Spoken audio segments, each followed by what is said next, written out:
بسم اللہ الرحمن الرحیم۔ السلام علیکم سامعین اور ناظرین۔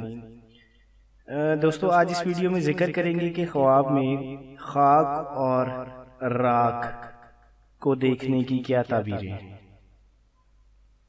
ناظرین، خاک کے بارے میں حضرت ابن سیرین رحمۃ اللہ تعالیٰ علیہ فرماتے ہیں کہ خواب میں خاک تھوڑی ہو یا بہت درہم ہے۔ اگر دیکھیں کہ گھر میں خاک ہے، دلیل ہے کہ اسی قدر درہم پائے گا اور اس کو بغیر رنج کے ملیں گے۔ اگر دیکھیں کہ خاک پر چلتا ہے یا کھاتا ہے یا جمع کرتا ہے یا اٹھاتا ہے، یہ سب مال کی دلیل ہے۔ حضرت ابراہیم کرمانی رحمۃ اللہ تعالیٰ علیہ فرماتے ہیں کہ اگر دیکھیں کہ خاک گھر سے نکالتا ہے اور باہر گراتا ہے، دلیل ہے کہ اپنا مال ضائع کرے گا۔ اور اگر دیکھیں کہ خاک کو ہاتھ سے بکھیرتا ہے، دلیل ہے کہ اسی قدر اس کا مال ضائع ہوگا۔ اور اہل تعبیر نے یہ بھی بیان کیا ہے کہ مال سے تہی دست ہو جائے گا۔ حضرت امام جعفر صادق علیہ السلام فرماتے ہیں کہ خواب میں خاک 5 وجہ پر ہے۔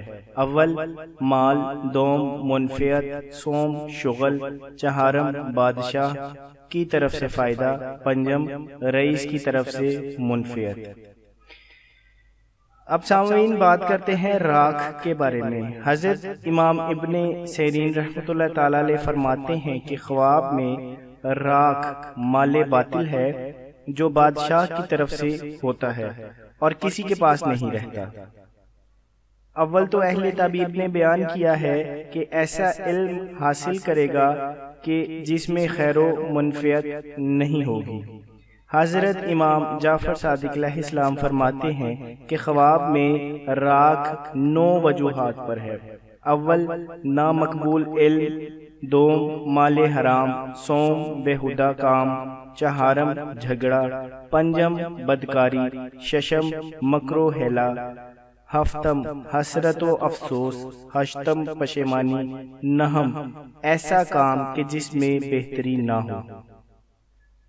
جزاک اللہ۔